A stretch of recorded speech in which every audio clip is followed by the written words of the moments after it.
প্রিয় নবম দশম শ্রেণীর শিক্ষার্থীরা এবং যারা এসএসসি পরীক্ষার্থী রয়েছে, আমরা আজকে সাধারণ গণিতের 8.2 অনুশীলনীর যেটা বৃত্ত অধ্যায় উপপাদ্য 20 নিয়ে আমরা আলোচনা করব। ইতিপূর্বে আগের পাঠগুলো যারা দেখোনি, আমরা গোটা অষ্টম অধ্যায় আসলে একটা প্লে লিস্ট তৈরি করেছি, সেখান থেকে তোমরা দেখে নেবে। এই ভিডিও নিচে ডেসক্রিপশন বক্সে আমরা লিঙ্ক দিয়ে দেবো। তো খুবই একটা ইম্পর্টেন্ট উপপাদ্য আজকে, উপপাদ্য 20। বৃত্তের একই চাপের উপর দণ্ডায়মান কেন্দ্রস্থ কোণ বৃত্তস্থ কোণের দ্বিগুণ হয়। অর্থাৎ কেন্দ্রস্থ কোণ বড় হয়, মানে বৃত্তস্থ কোণকে 2 দিয়ে গুণ করলে সেটা হচ্ছে কেন্দ্রস্থ কোণের সমান হবে। কিন্তু শর্ত হচ্ছে, দেখো, বৃত্তের একই চাপের উপর দণ্ডায়মান। তো এই বিষয়টা কি, আমরা সেটাই আজকে প্রমাণ করব। এটা পরীক্ষায় কিন্তু খুবই বেশিরভাগই দেখা যায় যে এই কোশ্চেনটা আসে। তো উপপাদ্য 20। তো ফার্স্ট টাইম আমাদের হচ্ছে যে যে কোনো মাপে একটা বৃত্ত আগে এঁকে নিতে হবে। তো ধরো আমি একটা বৃত্ত এঁকে নিলাম। ছবিটা একটু নষ্ট হয়ে গেছে, আসলে উপরে ক্যামেরা থাকার কারণে ছবি আঁকা আমাদের একটু কঠিন হয়ে যায়। আমি এটা আবার নতুন করে আঁকি।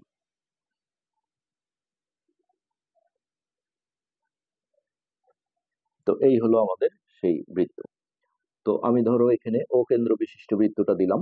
তো এখানে বলা হয়েছে বৃত্তের একই চাপের উপর দণ্ডায়মান কেন্দ্রস্থ কোণ বৃত্তস্থ কোণের দ্বিগুণ হবে। তো এটা আঁকানোর সিস্টেম যেটা, সেটা হচ্ছে এইখান থেকে আমরা দেখো একটা বৃত্তস্থ কোণ তৈরি করব। আমরা আগের পাঠে শিখেছি যে বৃত্তস্থ কোণ মানে হচ্ছে দুইটা জ্যা যখন পরিধির উপর একটা বিন্দুতে ছেদ করে কোণ উৎপন্ন করে, হ্যাঁ, সেই কোণটাকে আমরা বলি হচ্ছে বৃত্তস্থ কোণ। ধরো আমি এইখানে একটা নিলাম, এটা একটা জ্যা, আবার কেন্দ্রকে টাচ না করিয়ে এই দিকে আমরা একটা এই যে এই জ্যাটা নিয়ে গিয়ে এইখানে সেট করালাম। জ্যা মানে হচ্ছে পরিধির যে কোনো দুটো বিন্দুর সংযোগ রেখা, অর্থাৎ এখানে একটা বিন্দু আছে, এখানে একটা বিন্দু, এটা যোগ করলে এটা একটা জ্যা, আবার এটা একটা বিন্দু, এটা একটা বিন্দু, এটা যোগ করলে এটা একটা জ্যা হবে। তো আমরা যদি নামকরণ করি যে এটা আমাদের এ বি, আর এটা হচ্ছে এসি, তাহলে এইখানে এই যে বিএসি কোণ একে মাঝখানে রেখে অথবা সিএবি, এটাই হচ্ছে আমাদের বৃত্তস্থ কোণ। তো এই যে এটা আঁকার সাথে সাথে দেখো এখানে একটা চাপ তৈরি হয়ে গেল, যেটা হচ্ছে বিসি চাপ। তো এই চাপের উপর দণ্ডায়মান বৃত্তস্থ কোণ হচ্ছে আমাদের বিএসি। এখন কেন্দ্রস্থ কোণে আমরা সংজ্ঞা আগের পাঠে পড়েছি যে আহ, যখন হচ্ছে যে একটা কোণের শীর্ষবিন্দু কোনো বৃত্তের কেন্দ্রে অবস্থান করে, তো যে বিন্দুতে এরকম কোণ হয় সেটাকে বলা হয় শীর্ষবিন্দু। তো দেখো এইখান থেকে আমরা জাস্ট এই কেন্দ্রটা এখানে যদি যোগ করি এইভাবে, আবার এইটার সাথে যদি এইটা যোগ করি, তাহলে এই যে ও বিন্দুতে যে কোণটা হলো, অর্থাৎ বিওসি অথবা সিওবি বলতে পারি আমরা, এটাকে বলা হবে কেন্দ্রস্থ কোণ। তো এই বিএসসি কোণ যেটা বৃত্তস্থ কোণ, আবার বিওসি, দুটোই কিন্তু দেখো এই চাপ বিসি চাপের উপর দণ্ডায়মান, তার মানে তার বিপরীত দিকে দাঁড়িয়ে আছে। তো এটাই আমাদের এখন বিষয়টা প্রমাণ করতে হবে। কিভাবে দেখো, প্রথমে আমরা বিশেষ নির্বাচন লিখে ফেলবো। বিশেষ নির্বাচন, প্রথমে যেটা আমরা বলবো যে মনে করি ও কেন্দ্র বিশিষ্ট বৃত্তে, জাস্ট আমরা কোনটা বৃত্তস্থ কোণ আর কোনটা হচ্ছে কেন্দ্রস্থ কোণ, এই দুটো আগে নাম বলে নেব। ও কেন্দ্র বিশিষ্ট বৃত্তে হচ্ছে একই একই চাপ, এই কথাটা বলতে হবে। বইয়ে যেমন উপচাপ বলেছে, উপচাপ না বললেও হবে। হ্যাঁ, একই চাপ, এইখানে একই চাপ হচ্ছে আমাদের এই যে বিসি অংশটা। তাহলে একই চাপ বিসি এর উপর দণ্ডায়মান, অর্থাৎ এর উপর দাঁড়িয়ে আছে। দণ্ডায়মান বৃত্তস্থ বৃত্তস্থ কোণ হচ্ছে কোনটা, বিএসি। এই যে দুইটা জ্যা যখন এই যে একটা বিন্দুতে ছেদ করে কোণ উৎপন্ন করলো, এটাই হচ্ছে আমাদের বৃত্তস্থ কোণ। এবং কেন্দ্রস্থ কোণ যেটা কেন্দ্রে উৎপন্ন হয়েছে, এবং কেন্দ্রস্থ কোণ হচ্ছে আমাদের বিওসি। এই যে এটা হচ্ছে কেন্দ্রস্থ কোণ। তাহলে আমাদের এখানে যেটা বলা হয়েছে যে প্রমাণ করতে হবে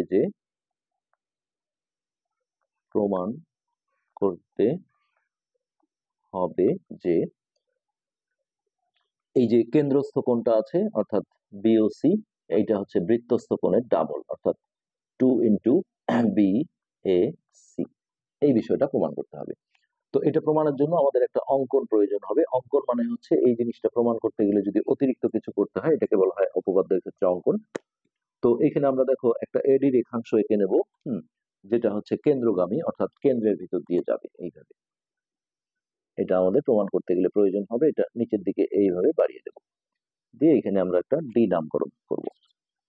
তো এই অঙ্কনে আমরা এই কথাটাই বলবো যে একটি কেন্দ্রগামী রেখাংশ এডি আঁকি।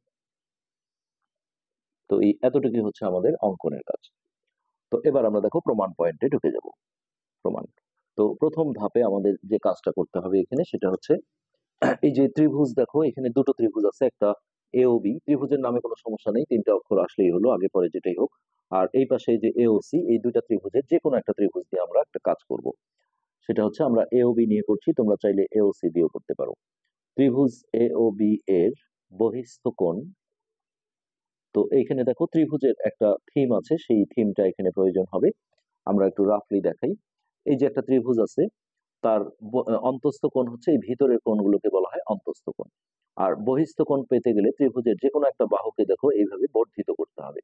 যে কোনো বাহুকে, সেটা এ বি কেও হতে পারে এবং সেটা এই দিকেও হতে পারে, এইদিকে এসি কে দেখো এইদিকে অথবা এইদিকে, বিসি কে এইদিকে অথবা এইদিকে। তো আমরা এইদিকে বর্ধিত করে দেখাচ্ছি। তাহলে এই যে বর্ধিত অংশের সাথে ত্রিভুজের যে কোণ, এই কোণটার নাম হচ্ছে বহিস্থ কোণ ত্রিভুজের। এইভাবে আমরা চতুর্দিকে কিন্তু এরকম একটা বহিস্থ কোণ তৈরি করতে পারি। তো ত্রিভুজের যে থিম আছে যে এই বহিস্থ কোণটা তার বিপরীত অন্তস্থ কোণ দুটোর যোগফলের সমান হয়। তো এর গায়ের সাথে যে অন্তস্থ কোণটা আছে এটা বাদ দিয়ে এই দূরে দূরে যেটা থাকে এটা আর এটা, এই দুটোকে বলা হবে এই বহিস্থ কোণটার বিপরীত অন্তস্থ কোণ। তাহলে এই যে বহিস্থ কোণ যেটা আছে এসিডি, এটা সপ্তম শ্রেণীতে প্রমাণ আছে এই জিনিসটা। তো এই এসিডি সমান হবে এই যে এই কোণটা, এক অক্ষরে যদি আমরা বলি তাহলে এ কোণ, আর তিন অক্ষরে বললে বিএসি। তাহলে এই বিএসি কোণ যোগ এই যে এটা একটা বিপরীত অন্তস্থ কোণ অর্থাৎ এবিসি, এই দুটোর সমষ্টির সমান হয়। হ্যাঁ, তো এইখানে আমরা এই থিমটা যদি দেখি যে এই এ ও বি ত্রিভুজের দেখো কোন বাহুটা বর্ধিত হয়েছে সেটা খুঁজলে আমরা বহিস্থ কোণটা খুঁজে পাবো। তো এ বি বাহু কিন্তু কোনো দিকে বর্ধিত হয়নি, আবার এই ও বি বাহুটাও কোনো দিকে বর্ধিত হয়নি। এই যে এ ও বাহুটা দেখো এই দিকে বর্ধিত হয়েছে। তাহলে এই যে বর্ধিত অংশের সাথে ত্রিভুজের যে কোণ, এই কোণটা অর্থাৎ বিওডি বা ডিওবি, এই কোণটাকে আমরা বলবো কি বহিস্থ কোণ। তাহলে এখানে আমরা লিখবো বিওডি। তো এটা কি হবে, তার বিপরীত অন্তস্থ কোণ দুটোর যোগফলের সমান হবে। তো এই দেখো ভিতরে যে তিনটা কোণ আছে, এটা একটা, এইটা একটা আর এটা একটা, এই তিনটা হচ্ছে তার অন্তস্থ কোণ। তাহলে এই বহিস্থ কোণটার গায়ের সাথে যেটা লাগানো থাকবে এটা বাদ দিয়ে বাকি যে দূরে দূরে যে দুটো কোণ থাকলো এই দুটোকে বলা হয় বিপরীত অন্তস্থ কোণ। তাহলে এই কোণটার নাম হচ্ছে, এ কে মাঝখানে রেখে বিএও অথবা ও এ বি লিখতে পারি। তো আমরা বিএও লিখছি, বিএও যোগ আর একটা বিপরীত অন্তস্থ কোণ হচ্ছে এটা, যেটাকে বি কে মাঝখানে রাখতে হবে অর্থাৎ এ বিও অথবা ও বি এ। তো আমরা এ বিও লিখছি, এ বিও। তো এখানে ব্যাখ্যা দিতে হবে যে ত্রিভুজের ত্রিভুজের বহিস্থ কোণ তার অন্তস্থ বিপরীত অন্তস্থ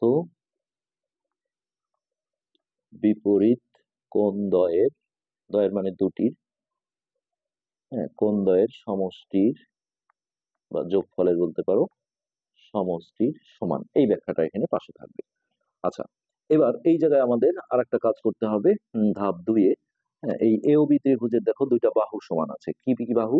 এই এ ও বা ও এ আর ও বি বা বিও বলতে পারো।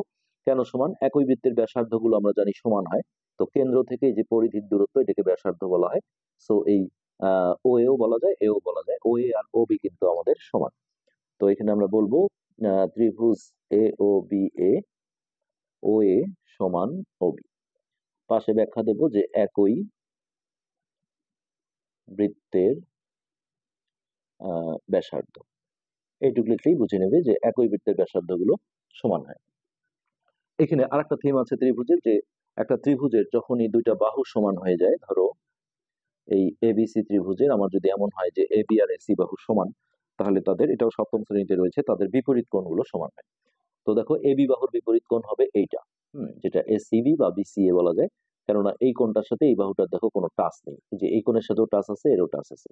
আবার এই এসি বাহুর বিপরীত কোণ হবে এটা, যেটা বি কোণ, এক অক্ষরে বা তিন অক্ষরে বললে এবিসি বা সিবিএ। হ্যাঁ, কেন এটা বিপরীত কোণ এসি? যে এসির সাথে এর কোনো টাচ নেই। তো এটা একটা থিওরি। তো আমাদের এখানে দেখো এই যে ও এ আর ও বি বাহুটা সমান হয়েছে। সো এখানে ও এ বাহুর বিপরীত কোণ হবে এইটা, কেননা এই কোণের সাথে এই বাহুটার কোনো টাচ নেই। তো এই কোণটাকে আমরা এবিও বা ওবিএ লিখতে পারি, কিন্তু ইতিপূর্বে আমরা যেহেতু এটাকে হচ্ছে যে এই যে এইখানে দেখো এবিও লিখেছি, এখনো কিন্তু আমাদের এবিও লিখতে হবে। আমি ওবিএ লিখলে একই কোণ হবে, কিন্তু আমরা মিলাতে পারবো না জিনিসটা। তাহলে এইখানে ও এ বাহুর যে বিপরীত কোণ সেটা হচ্ছে এ বি ও, এটা সমান হবে ও বি বাহুর বিপরীত কোণের, অর্থাৎ এই যে ও বি বাহু এটা, তার বিপরীত কোণ হচ্ছে এটা। তাহলে এটা বিএও অথবা ও এ বি লেখা যায়। তা এটা আমরা যেহেতু এখানে বিএও লিখেছিলাম, আমাদের এটাই লিখতে হবে। তাহলে বিএও। ওকে, দেখো তাহলে এটা কি থিম, যে একটা ত্রিভুজের দুইটা বাহু সমান হলে তাদের বিপরীত কোণগুলো সমান হয়। তো এখানে বইয়ে যেটা ব্যাখ্যা দিয়েছে, সমদ্বিবাহু ত্রিভুজের ভূমি সংলগ্ন কোণ দুটো সমান, সেটাও লিখতে পারো। কেননা দুইটা বাহু সমান হলে এটা কি সমদ্বিবাহু ত্রিভুজ হয়, আর ভূমি সংলগ্ন কোণ মানে হচ্ছে এই নিচের এই ভূমির সাথে সংশ্লিষ্ট যে দুটো কোণ। অথবা আমরা এই ব্যাখ্যাটাও দিতে পারি যে ত্রিভুজের দুটি বাহু সমান হলে তাদের বিপরীত কোণ, ওই বাহুগুলোর বিপরীত কোণ সমান হয়। ওকে, এবার দেখো আমরা যে কাজটা করব,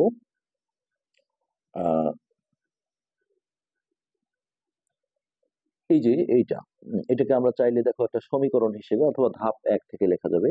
এখানে থার্ড স্টেপে আমরা বলবো ধাপ 1 হতে ওই লাইনটা আমরা তুলে নিয়ে আসবো। অর্থাৎ আমাদের ছিল হচ্ছে বিওডি সমান বিএও যোগ এবিও। তো এই কোণ দুটোকে আমরা একটু আগে দেখলাম যে সমান, এবিও আর হচ্ছে বিএও কিন্তু সমান। তো সমান হলে কি হয়, একটার বদলে আমরা আরেকটা লিখতে পারি। কিন্তু এখানে এমন একটা লিখতে হবে যে এই প্রমাণে দেখতে হবে, দেখো এই যে মাঝখানের অক্ষরটাই তো আসলে কোণ হয়, মাঝে যেহেতু এ আছে, তাহলে এই যে এইটাকে বাঁচাতে হবে, এইটাকে আমরা চেঞ্জ করে ফেলবো।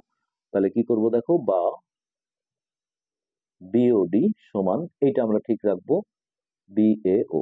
আর এই এবিও আর বিএও যেহেতু সমান, তাহলে এবিওর বদলে আমরা আবারও দেখো বিএও লিখতে পারবো। তো এর বদলে আবারও লিখবো বিএও। তাহলে এক্স এক্স যোগ করে যেমন 2x হয়, সেই একইভাবে দেখো কোণও যোগ করা যায়। হ্যাঁ, এই কোণ দুটো যোগ করলে আমরা বলতে পারবো 2BAO কোণ। তো ওকে, এইখানে আমরা এটাকে দেখো একটু সমীকরণ হিসেবেও রেখে দিতে পারি। ঠিক একইভাবে এখন আমাদের যেটা দেখতে হবে, এই জিনিসটা আমরা দেখো এই পাশের AOB ত্রিভুজ থেকে পেলাম। এই অনুরূপ ভাবে একই রকম কাজ আমরা যদি এখানে করি, যে এই যে AOC ত্রিভুজের বহিস্থ কোণ এইটা, তার এই কোণটা তাহলে বিপরীত অন্তস্থ কোণ হবে এই দুটো, তাদের সমষ্টির সমান। এইভাবে তারপরে এই ত্রিভুজের এই বাহু দুটো সমান, তাদের বিপরীত কোণ সমান। তারপরে এই যে এরকম পজিশনে এসে একটার বদলে আরেকটা লেখা, কিন্তু এটা দেখাতে হবে না, এখানে আমরা সরাসরি বলবো যে অনুরূপ ভাবে ত্রিভুজ এ ও সি হতে, আমরা জাস্ট একবার এই লাইনটা লিখবো। দেখো এই পাশের এই এওবি ত্রিভুজ থেকে যদি এমন আসে যে কোণ বিওডি সমান, তাহলে এই পাশের এই এওসি ত্রিভুজ থেকে আসবে এইটা, কারণ এটা হচ্ছে বহিস্থ কোণ, হ্যাঁ, যেটার নাম হচ্ছে সিওডি। তাহলে কোণ সিওডি সমান, এই পাশে দেখো বিওডি সমান আসছে 2BAO। এই যে বিওডি এটা সমান 2BAO হচ্ছে এটা, তাহলে এই পাশের ত্রিভুজ থেকে নিশ্চয়ই আসবে এই সিওডি সমান 2, এই যে এই পাশের কোণটা আসবে যেটা হচ্ছে সিএও, 2CAO। জ্যামিতিতে এক জিনিস দুইবার দেখানো হয় না, এই যে এই প্রসেসেই কিন্তু এরকম একটা আসবে। তোমার জাস্ট এই জায়গায় বুঝে নিলেই হবে যে এই ত্রিভুজ থেকে আসছিল বিওডি কোণ সমান হচ্ছে 2, এই যে এই কোণটা বিএও, তাহলে এই ত্রিভুজ থেকে আসবে এই সিওডি সমান 2, এই পাশের কোণটা আসবে যেটা সিএও। ওকে, আমাদের কাজ কিন্তু ওকে। এখন দেখো এই 1 আর 2 এই সমীকরণ দুটো আমরা যোগ করব, 1 যোগ 2। তো সমীকরণ যোগের নিয়ম হচ্ছে বাম পক্ষের সাথে বাম পক্ষ যোগ হয়, আর ডান পক্ষের সাথে ডান পক্ষ। তাহলে এইখানে বাম পক্ষে আছে দেখো বিওডি যোগ এর বাম পক্ষে আছে সিওডি, আর এই পাশে এইটা যোগ এটা করলে আমরা 2টা একবারে কমন নিয়ে নিলাম। তাহলে এইখানে লিখবো বিএও যোগ হচ্ছে সিএও।